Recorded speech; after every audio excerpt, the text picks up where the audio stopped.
Ow, he bit me. Are you serious? They said they might.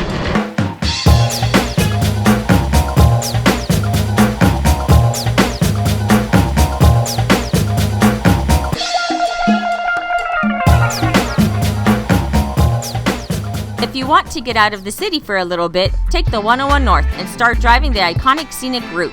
The drive is peaceful and there are plenty of views of the ocean and rolling hills. Follow the signs to the 246 West and it leads you to the tiny Danish town of Solvang. Wait, what's that sign say? I think we should make a little bit of a pit stop to see the Ostriches. OstrichLand USA is now a little bit of a landmark when you're on your way to Solvang or even the Santa Ynez wineries. The cool thing about this farm is that you can feed the birds. Yep, you heard right. You can feed these larger-than-life birds for a buck. Oh, but it'll cost you $5 to get in if you're an adult. Ready? All right.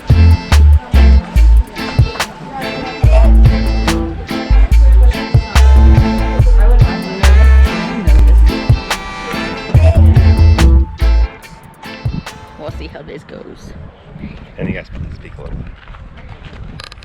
Here he comes. He's looking at me. Watch out, watch out.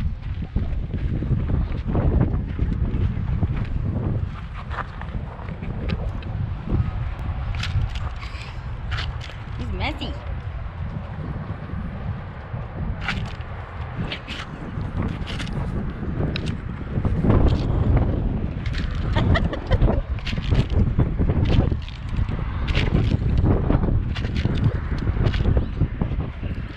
You got some in your mouth.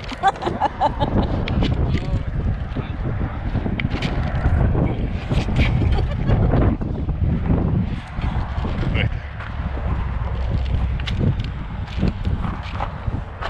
Oh, you are a lot more graceful at eating than the other guy. Give me some in your Ow, mouth. he bit me. Are you serious? They said they might. Make sure you tuck in your fingers when you feed these guys. It doesn't hurt, but it sure gave me a little bit of a startle. The farm has over 100 ostriches and emus that you can feed. We tried to get close, but I think they thought our camera was a long-lost relative or something. Feel free to take your time and walk around. There are plenty of neat things to take photos of. And yes, the best part is watching people feed these long necks.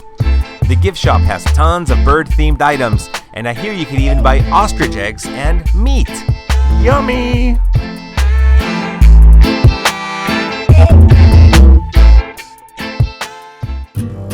Solvang is a small Danish town just north of Santa Barbara that's surrounded by wineries. You can make it a day trip and spend the whole time window shopping. But first we must stop at a bakery. Olsen's Bakery to be exact. Olsen's Bakery is home to some famous butter cookies, strudels, coffee cakes, and Scandinavian breads. On this trip, we are in search for a house specialty, the Kringle. Hi, yes, do you have something called a Kringle? Actually, what we're sampling right here. Oh, really? We have the whole one right down here. Oh, I'm sorry. That's it. We only have the whole thing. Oh, the whole thing? We'll do the whole thing. It'll be 13.75. Awesome, thank you. All right, we're here at Olsen's Danish Village Bakery Coffee Shop. We got here a little bit late because we wanted to get something called a Kringle, and normally they sell them by the slice. But, you know, that's the bad news. The good news is we got the whole thing. Unboxing here.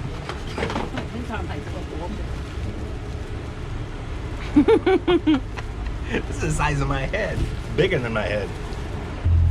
So what this is, it's a Danish, and on the inside it looks like we have an almond and the almond paste, and it looks like some raisins, Slivered some almonds. slivered almonds here, some nice sugar on the outside, and let's see.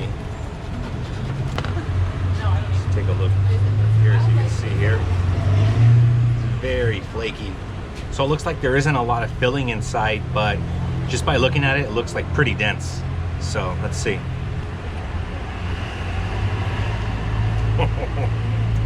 Oh yeah, that's what I remember. Definitely very flaky, not too sweet. Wish I had a coffee. Now we need a little walk around the main street to work off those Kringle calories. As you walk around town, you'll be tempted with more bakeries and shops, but trust us, it's better to sample small treats as you tour. Tony, you want to go to the year-round Christmas shop?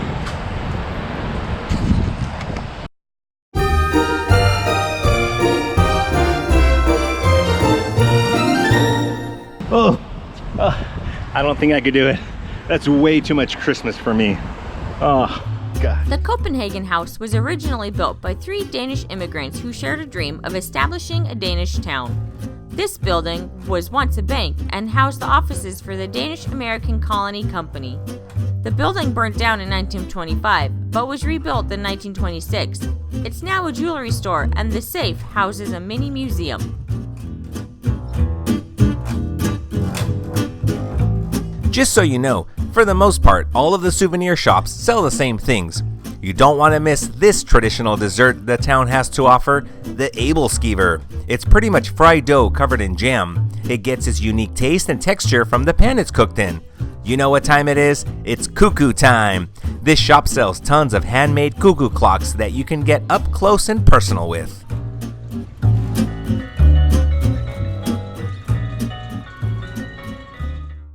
So that's the scenic Solvang Old Town area, and we're gonna walk over here, not so old townish, try to see if we could find something pretty cool. We are now making our way to the scene of the Wind Harp. The Wind Harp originally topped one of the towers of the Danish Pavilion at San Francisco's 1915 Panama Pacific International Exposition. When the exposition ended, almost all of the buildings were demolished. Fortunately, the Wind Harp was salvaged and then transported to the newly settled town of Solvang. Originally, it was made of wood and bamboo. It's now entirely made of metal.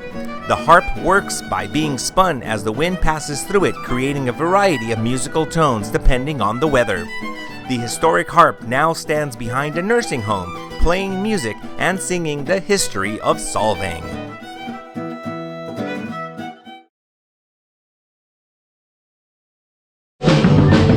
There's nothing like a nice walk through small town USA.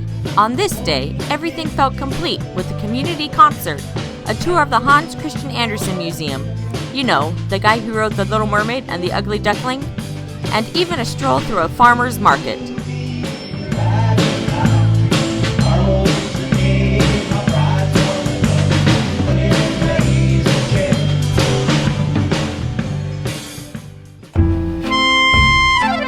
We hope you consider visiting Solvang. You bet we'll be back to visit real soon.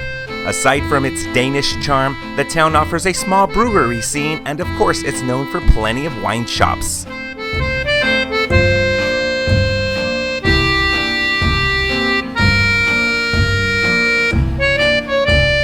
Thanks for joining us on this trip. Find us on Instagram and watch some of our other videos. Don't forget to subscribe so you won't miss our next adventure. Bye-bye!